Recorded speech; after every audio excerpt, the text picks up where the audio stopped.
basically going to be covering something today that I call anti-marketing.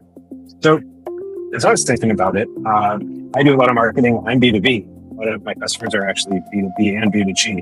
But in the B2B world, marketing is kind of a grind these days. It's a lot of just pushing and pushing and pushing, experimenting. And in the end, sometimes it works okay. Sometimes it just completely falls flat.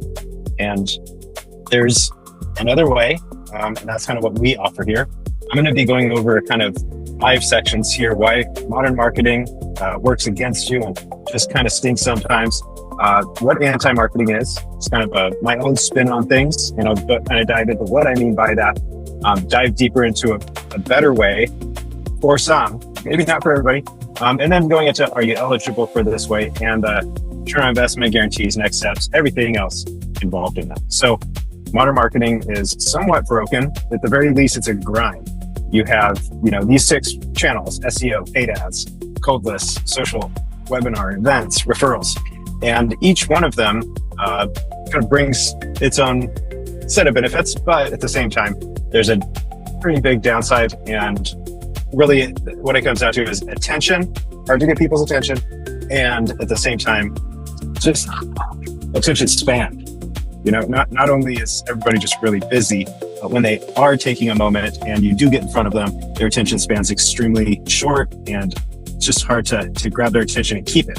So start with SEO. It just takes a long time. If you're established, you had your website for a long time, been grinding away at SEO, you are in a good place. You're kind of at the place where you're maintaining and hopefully seeing some good leads from that. But if you're not, then the average SEO spend is about $72,000 before any sort of meaningful results. And if you're not on page 1 of Google, then you're really not getting noticed at all. So SEO is really hard, and there are a ton of firms out there that do SEO. They're everything from predatory to ineffective, and there's a handful of really good ones that do things the right way. But even with those, it takes a long time.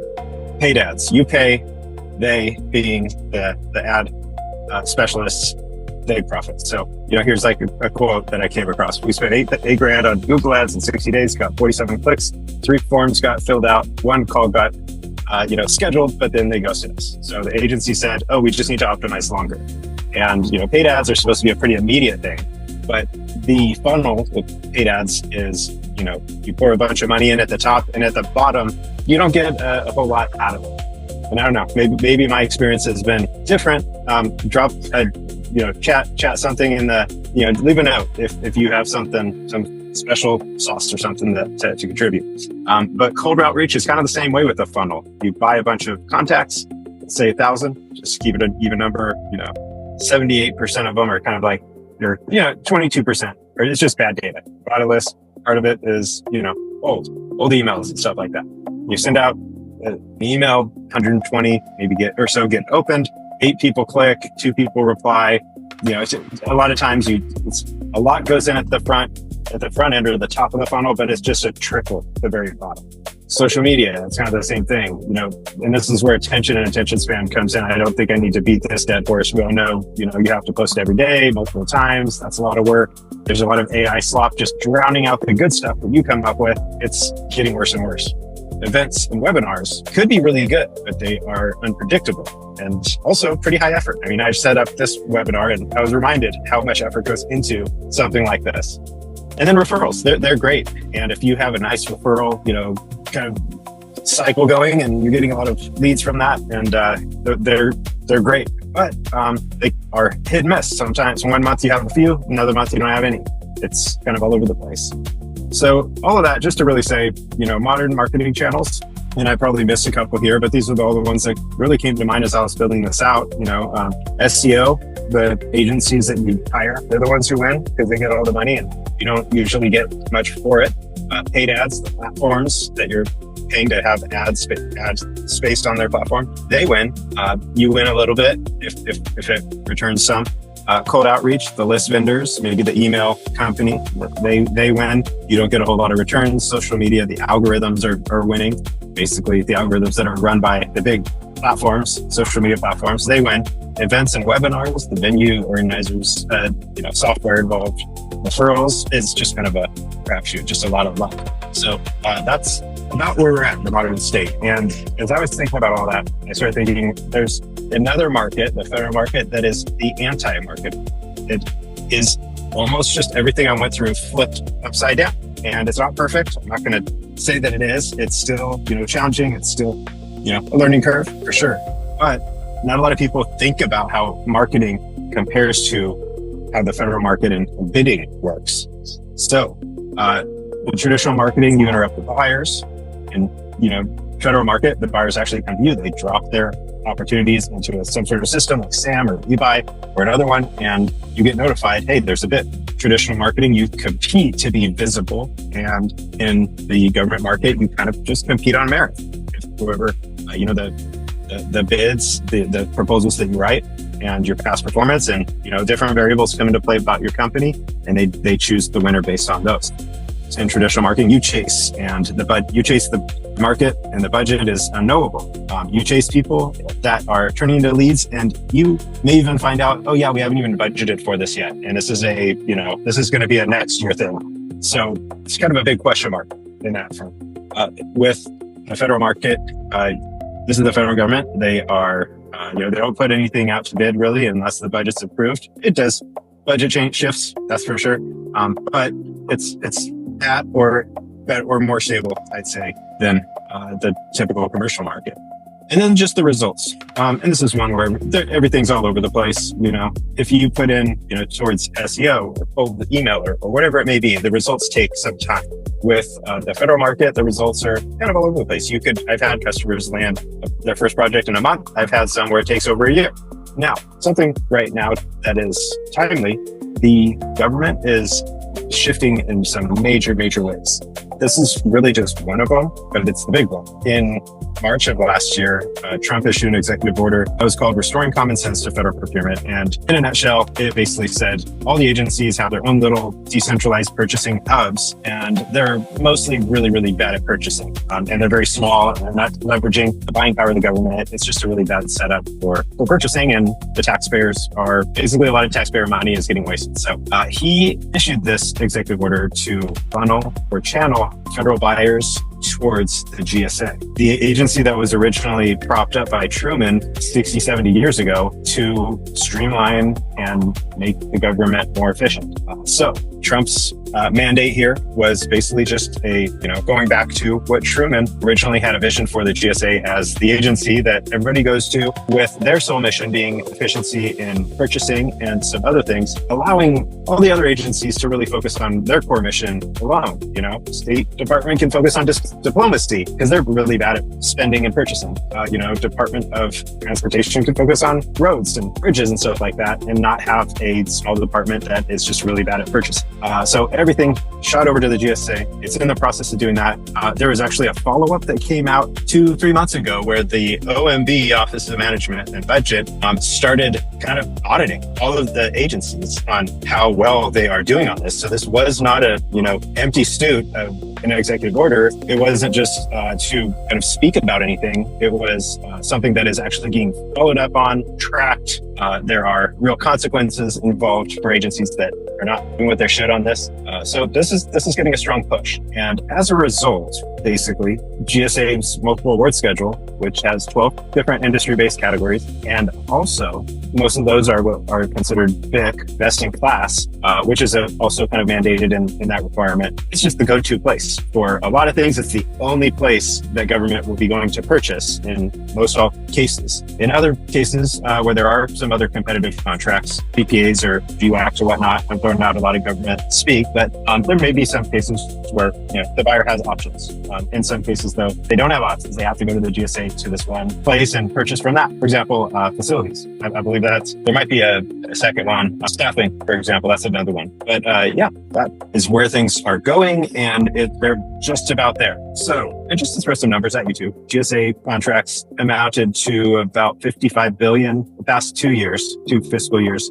They're expected to about 3 or 4x when all is said and done. And a lot of contracts are in place and they're shifting over the next 5-year period. So it's not going to go from 55 billion up to 200 billion overnight, but it's going to be, jumping up in increments year by year until the majority of federal spending on commercial goods and services is going through GSA. Now, here's the process of getting kind of pre-approved as a vendor in the GSA program. It's really just you apply, you get approved, agencies search, they find you. GSA has its own kind of systems, GSA Advantage, GSA eBuy, that they can source vendors and locate products with. You quote, you kind of compete within these systems. And the good thing is that you're only competing against other GSA vendors. This isn't like SAM, which internally here we call that the Shark Tank.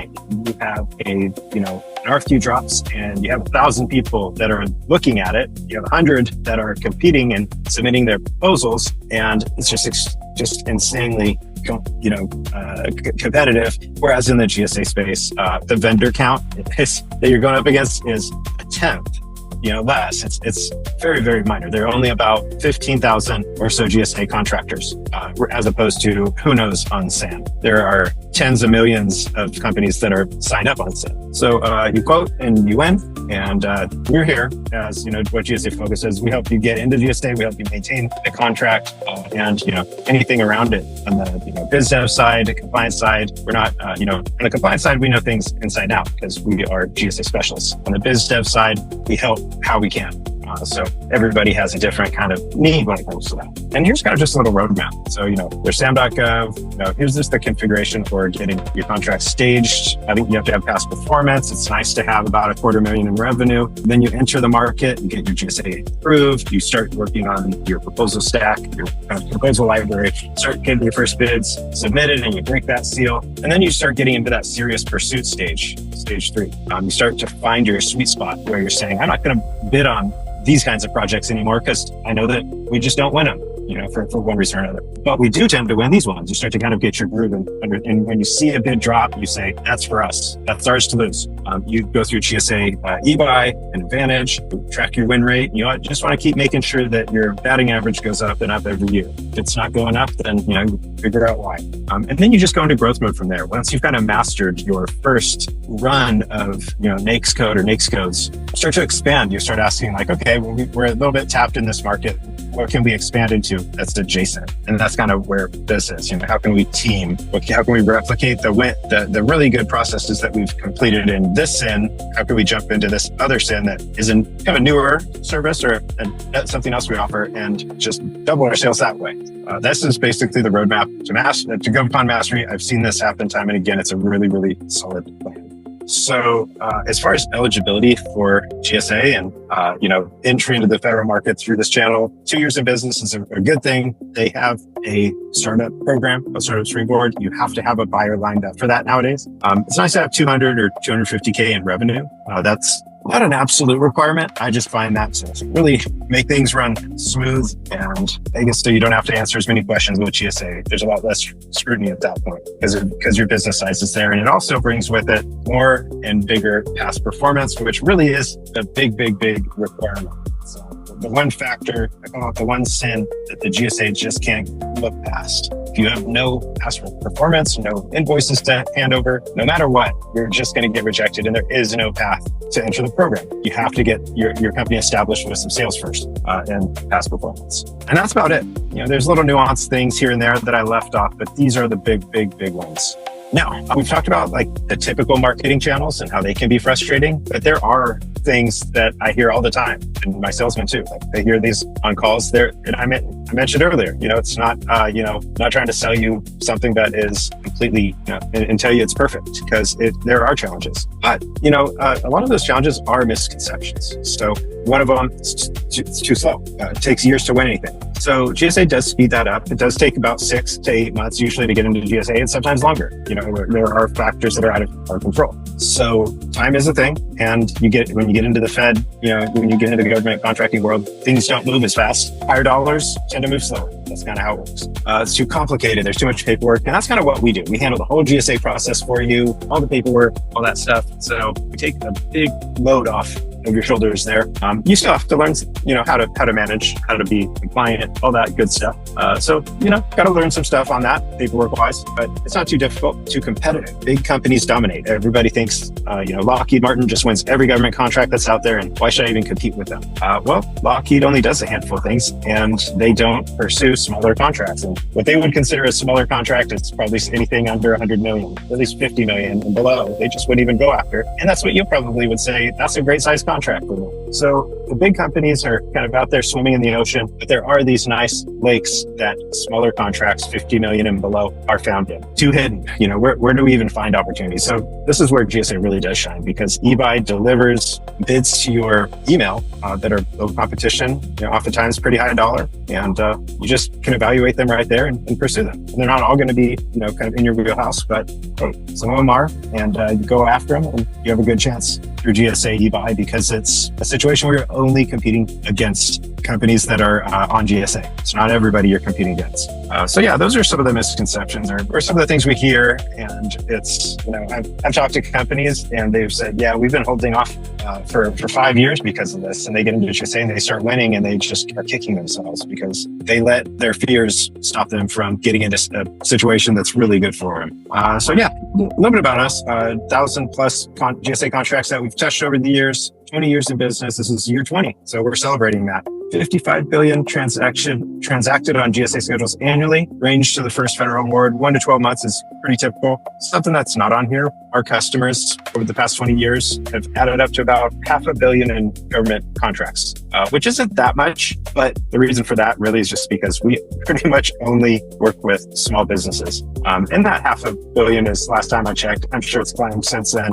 But just another number that came to mind. So also just trying to be as ethical as possible. And over the years, I've built up what I call just kind of like a stack of ways that we get into this process with you and for you. So, we have a guarantee where if we can't get you into the GSA program, something goes sideways and we can't figure out a way, we give you a full refund. Now, it can be a difficult process, and we are kind of in it for the long haul. We're going to roll with every punch that comes with the GSA. And as long as you're still, we're in this together, and we push along until the end. And sometimes it's a, battle of attrition where we just need to keep responding until the GSA person says, well, I guess no matter what I throw at these people and to try to get them to quit, they're not going to quit. I might as well just award their contract. Other times it just goes through smooth and, 3 to 6 months and you're in the program. But, in those cases, we give a full refund. I've just always felt like if I can't deliver you into the program, the thing that you're paying me to do, then I shouldn't accept your money.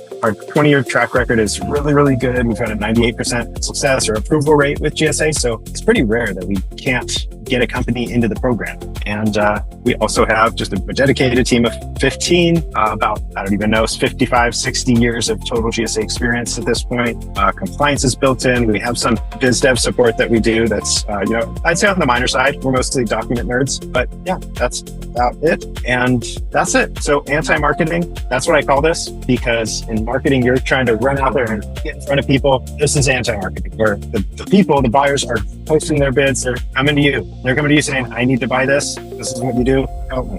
So it's all flipped upside down in the federal world. So if this all speaks to you and you're ready to kind of just explore further in a pretty low key, no obligation kind of setting, go ahead and just book a discovery call. I am going to drop that link in the chat right now, and it'll be there for a couple minutes. You can always email us at sales@gsafocus.com or go to our website. This call is 100% free, no obligation. It can take 15 minutes or a half hour, but we get deep into your company and figure out, eligibility and explain the GSA benefits in a little bit more detail. We'll explain the process in more detail. Our price, all of that will be in there as well. So all the things that you really want to know, and it's helped hundreds and thousands of companies to date. So it could potentially help you. So thanks so much for jumping in here, y'all, and have a great day.